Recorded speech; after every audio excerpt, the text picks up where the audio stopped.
Hi guys, welcome back to our channel. Today I thought we'd talk about the differences between a wedding coordinator and a wedding planner. A lot of times I think the two terms are kind of intertwined as one or assumed to be the same thing, and there's definitely a true difference between a planner and coordinator, and I thought this video could help you decide if you're looking for a wedding planner at the moment, what is best for you, what between a coordinator or a planner. Quick disclaimer, I can really only speak to our wedding planning packages and what we do and what we have found has worked best for us. But truly every planner, every planning company chooses to create their packages in a way that's best for them and how they like to work. So ours may differ from a planner that you may have already hired, planners in your area that you're looking into. So definitely take everything I have to say with a grain of salt because it's truly more so accustomed to our planning process and packages even at this moment, which they do change as we're always constantly learning, and they've evolved over the last few years since starting the company, and I'm pretty sure they'll probably evolve in the years to come as well. So a lot of times when you hear coordinator, you are referring to or hearing about a day of coordinator. So I will say for us, we truly don't do day of coordination. I have gotten quite a few inquiries once, brides have looked through our packages and have said, oh, I don't need anybody to create my timeline.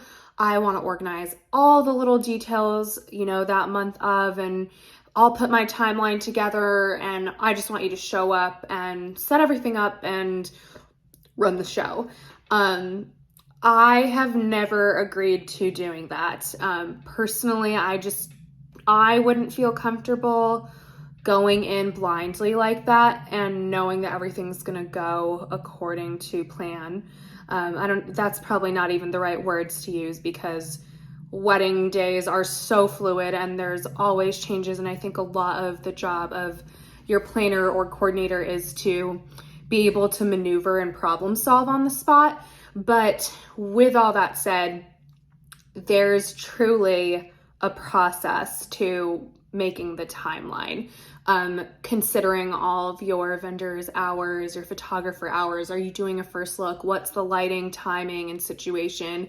Which vendors need to arrive first? What needs to happen before they arrive? Is there enough time for that to happen before they arrive? All those sorts of things. So our day of coordination package is more of like a 2-month wedding management package where we kind of start to gather all the details. All the brides or couples are booking all their vendors on their own.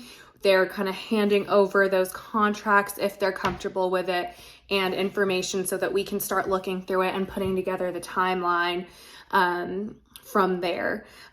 We kind of sometimes, it really just depends on how the workflow kind of pans out, but a lot of times we do try to be involved in submitting the final catering counts if the bride hasn't already, submitting the final floral counts if there's different varieties of centerpieces, planning that on the programs that we use to create the venue layouts and all of that sort of thing. We usually are attending the final details meeting with the couple, bride, parents, whoever it is who's going to that at the venue.